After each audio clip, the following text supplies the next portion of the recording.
Hello and welcome to Tales for Life.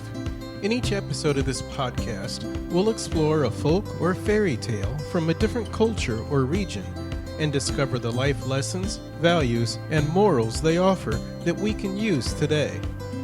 Join me on the journey through the magical and meaningful world of folk and fairy tales.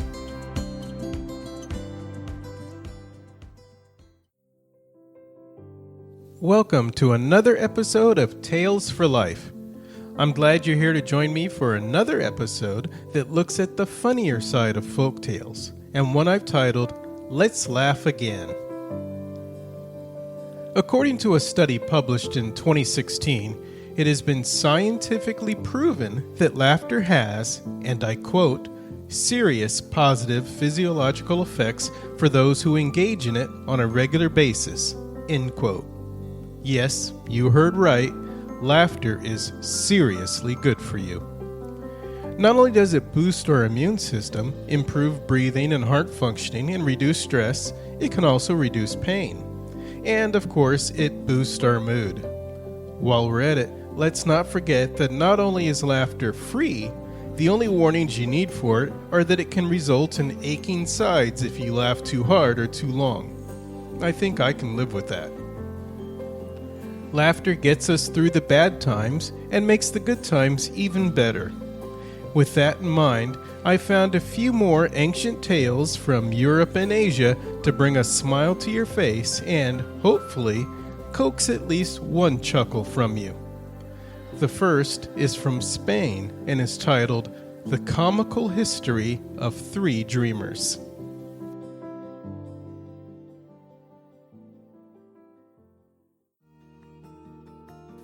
Three companions, of whom two were tradesmen and townsmen, and the third a villager, on the score of devotion, went on pilgrimage to a noted sanctuary. And as they went on their way, their provisions began to fail them, insomuch that they had nothing to eat but a little flour, barely sufficient to make of it a very small loaf of bread. The tricking townsmen, seeing this, said between themselves, "We have but little bread, and this companion of ours is a great eater, on which account it is necessary we should think how we may eat this little bread without him." When they had made it and set it to bake, the tradesman, seeing in what manner to cheat the countryman, said, "Let us all sleep, and let him that shall have the most marvelous dream betwixt all three of us eat the bread." This bargain agreed upon, and settled between them, they laid down to sleep. The countryman, discovering the trick of his companions, drew out the bread half-baked, ate it by himself, and turned again to sleep. In a while, one of the tradesmen, as frightened by a marvelous dream, began to get up, and was asked by his companion why he was so frightened. He answered, "I am frightened and dreadfully surprised by a marvelous dream. It seemed to me that two angels, opening the gates of heaven, carried me before the throne of God with great joy." His companion said, "This is a marvelous dream, but I have seen another more marvelous, for I saw two angels who carried me over the earth to hell." The countryman, hearing this, made as if he slept. But the townsmen, desirous to finish their trick, awoke him, and the countryman, artfully as one surprised, answered, "Who are these that call me?" They told him, "We are thy companions." He asked them, "How did you return?" They answered, "We never went hence. Why do ye talk of our return?" The countryman replied, "It appeared to me that two angels, opening the gates of heaven, carried one of you before our Lord God, and dragged the other over the earth to hell. And I thought you never would return hither, as I have never heard that any had returned from paradise, nor from hell. And so I arose and ate the bread by myself."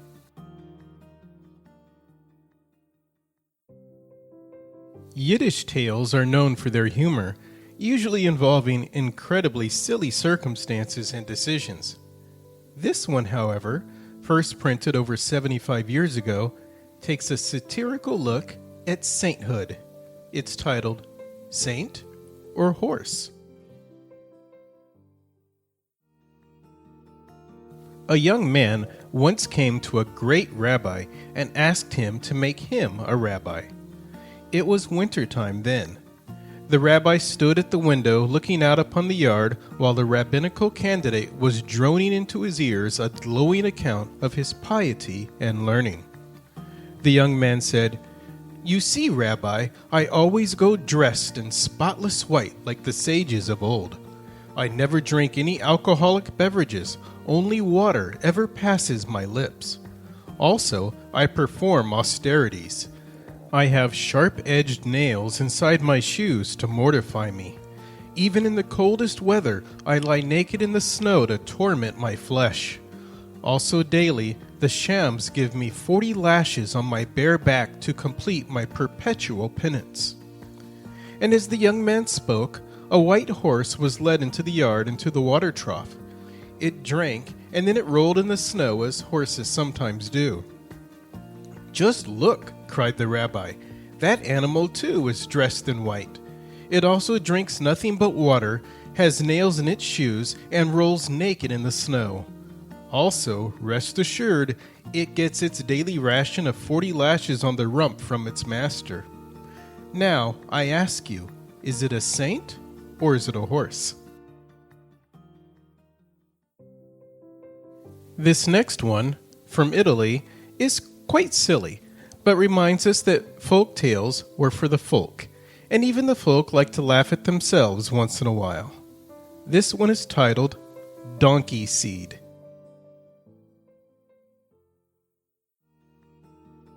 In a small mountain village, all the horses and donkeys died. Because the mules were immediately needed, the people got together and chose 2 men to go to Trento and ask the bishop for some donkey seed. This was done. The bishop politely listened to them, then said, "Come back this afternoon to get what you have requested." When they returned that afternoon, he gave them a large pumpkin filled with seeds. They put it on a donkey, thanked the bishop, and made their way homewards. High on the mountainside, the donkey shied. The pumpkin fell to the ground and rolled down the mountain. It fell into a hare's nest, and the hares ran away. The 2 men shouted, "The donkeys are running away! They are running away!" They rushed to tell the others, and all together they ran off in search of the donkeys. But to this day, they have not found them.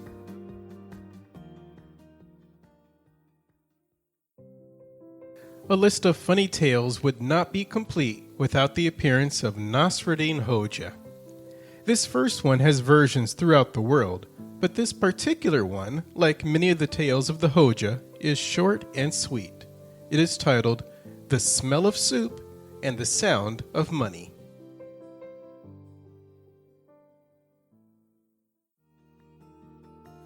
A beggar was given a piece of bread, but nothing to put on it.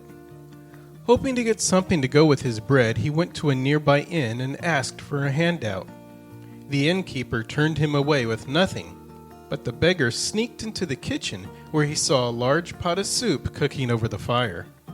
He held his piece of bread over the steaming pot, hoping to thus capture a bit of flavor from the good-smelling vapor.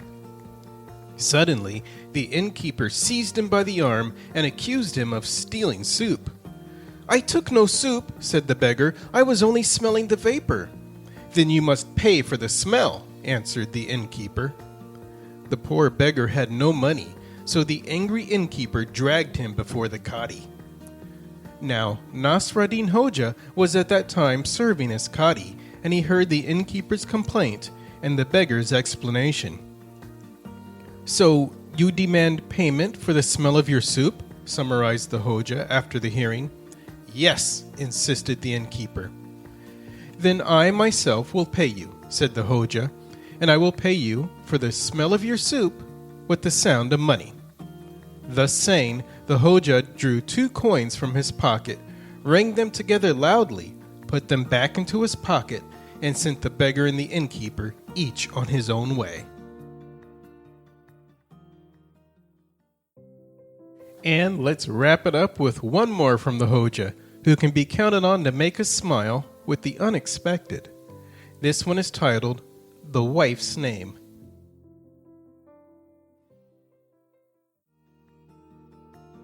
Nasreddin Hoja and a friend were discussing their wives when it occurred to the friend that Nasreddin had never mentioned his wife's name.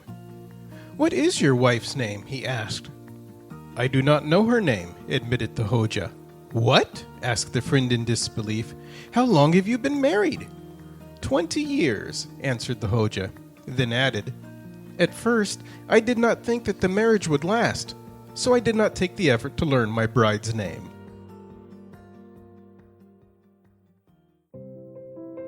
Did you laugh, or at least smile? I did. It's good to do, and something our forebears thought was important enough to pass on through stories, so that we'd be able to remember them and pass them on. I hope these helped you approach the rest of your day, evening, or week with a smile. And hey, don't forget you can always listen again if you like them. I hope you have a happy, fun, and funny day. We'll see you at the next episode of Tales for Life.